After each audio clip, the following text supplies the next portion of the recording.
So now we're going to talk about Al Sadd versus Al Ain. Very interesting game.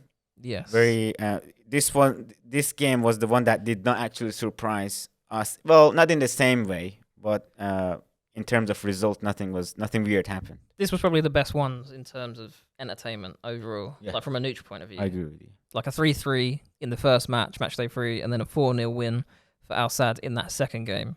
I don't think anyone saw a 4-0 coming after a 3-3, but dominant. The 3-3, yeah, their 3-3 game was Al Sadd should have won that game. They were very upset. I could see that towards the end of the game they were not happy. Surely. Yeah, But- and what's going on at Al Sadd? I mean, Al Sadd won 6 of the last 7 games going into this match. Al Ain yet to win a Champions League match. Has Al Sadd made any changes to their squad since the restart of the competition?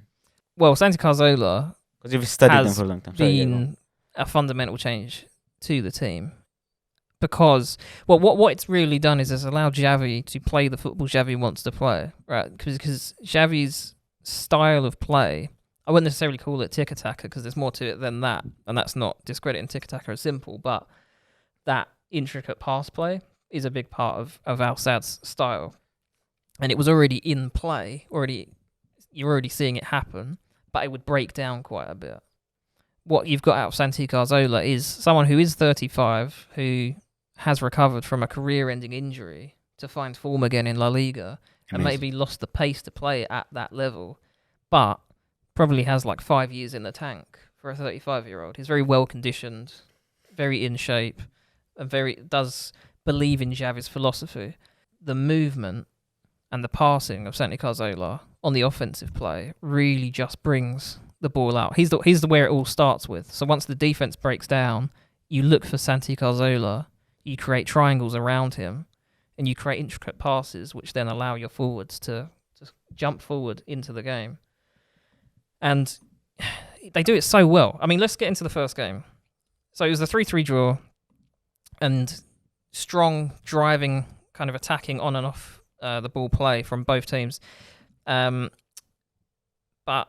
Al Sadd were kind of caught by surprise from a strike by Labba, who actually I didn't know a lot about, but when you look into his form, he scored like 11 goals in the last 10 games. He's like in some serious shit-hot form.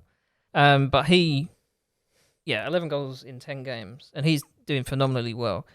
And we'll kind of get into Al Ain a bit afterwards, because I want to have a go at them, basically. I think they're a very good team who are doing some very stupid or missing some very obvious things that I think like a lot of long-time fans will have noticed. They did come out and surprise getting that first goal. But Al Sadd dominated in possession, and that's what I mean. You get that possession-based football that you come to expect now from a Xavi team, right? And he is catching the eye of teams across Europe and big clubs at that, in the likes of Barcelona. So Santi Cazorla is allowed to move, but almost more like chess. If the striker loses the ball, Santi Cazorla knows that he has to cover a certain position. You're already ready to defend. And that's what they do so well. And that's what I mean. Cazorla's been so important to them because he is the epitome of that. He did that very well for a time at Arsenal. He did that very well in La Liga. And now he's doing it again for Al Sadd. Let's talk about this particular game and why it went the way it did. So in the match day 3, when they returned to the competition, they got a draw. Disappointing for Al Sadd, obviously. Yeah. But I'm curious to see why Al Ain has become so weaker. Well, Obviously, we discussed Kayo leaving to Al Sharjah yes. earlier in previous videos, but that's just one of the players. You're not gonna lose your quality to this level with one player, leaving. No, I mean, Omar Abdul Rahman has also left, for a couple of seasons, but they're always losing players. Sorry, I think if we talk about both results as a whole, because that kind of answers your No, question. they are generally poor in this competition. they're generally they are Lost poor, to Sepahan, but they are. lost to Al Sadd, got a draw from Al Sadd, and that's, in the table, they are right now 4th out of the 4 team. Yeah, Only got a draw. they've only got one draw in 4 games, so That's not getting well. through is now Really Yeah, unlikely. it's gone. They're out of the They competition. need to win the next game and get a bit of luck. No, Are they out? yeah, they're out. Who's With what Sepahan's above them on? Sepahan, I would say they are unofficially out of the competition Well- because next they are up against Al Sadd, and we all know how good they are. Yeah. Okay. So I mean, nothing's a given, but in all Well- likeliness, Alain are out. But the problems at Alain for such a big club have been such long-standing problems, right? So let's look. 2016, they were Champions League finalists. yeah, Right. Club World Cup. Let's Yeah, also mention Club yeah, World Cup. and How Club World good Cup. they were in the Club Yeah. World Cup. Yeah, Brilliant. And then in the 18-19 season, they finished 4th in their domestic league behind Al Wakhda, Al Ali, Sharjah, who won their first championship since 1995 in that year. But then they managed to come second that year in the group stage behind Esteghlal on 12 points, but then lost 8-3 to Al Duhail on aggregate, right? And then if you look again, the next season after that, after 2019 season, after 19 games, they were second, but only 2 points above 6th place, right? So if you start to look at all of that, they have been conceding far too many goals for about 4 years. They've got quality up front, quality in midfield. They've had defensive issues under different managers, with different philosophies, with 8 different transfer windows. How many defenders have really made the mark at Al Alain? No one. No one, really. They've got some names that have won trophies elsewhere, but as a defensive unit, it doesn't work. And they just aren't addressing it. also key players are leaving right now. I mean, Yeah. who would you say is their best player? Laba scored 11 and assisted 2 in his last 10 matches, right? But you've also got Omar Yassine, who is a really promising winger. He played for PSG in his kind of youth, and I think he's now like 22, so he's probably like at the age where he has to make a difference now. But you look at the defenders, right, and here's where the problem is. Shiatani, he won the J-League 3 times, but he's now 32, right? He's not the player he used to be. He's a player that's kind of gone past his prime, and they need to address it and stop picking him every game.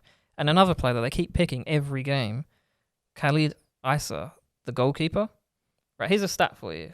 In his career, he has conceded 171 goals in 155 games in the UAE League.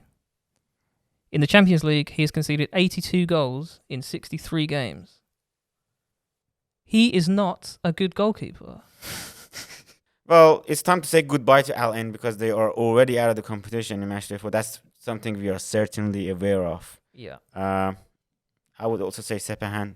I would put them in the same category. Sepahan have got a little bit more of a chance, yeah, but it's very rare. Al Ain, They have I to think- beat Al Sadd, and I wanted to be kind to Alain, but, I think I can't be after what I've just said. last time Al Sadd faced Sepahan, they won 3-0. So See, this is what I mean. it's a comfortable- Offensively, there's Plus, some promising. this is Cazorla less Mm, Al Sadd. yeah. So I don't see any chance for Sepahan winning that game, in match day 5. Let's talk about match day 4 and how Al Sadd's new purchases have had impact on the game. There was the Santi Cazorla's amazing sweet outside curl assist, Yeah. finished by I think Tabata, who played for Al Rayyan. He got the last goal in the game. It was Bundesjahr, the Algerian. Okay. Yeah.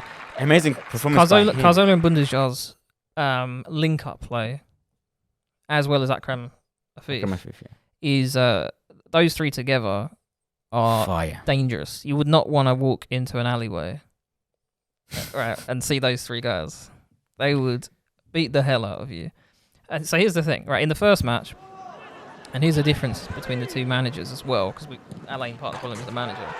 But Xavi, in the first match, he set up in a 4-1-4-1, and the success that Alain had, a lot of it came from the fact that one defensive midfielder really was not enough to contain the player. In the second game, it was more like a 4-3-2-1 from Xavi.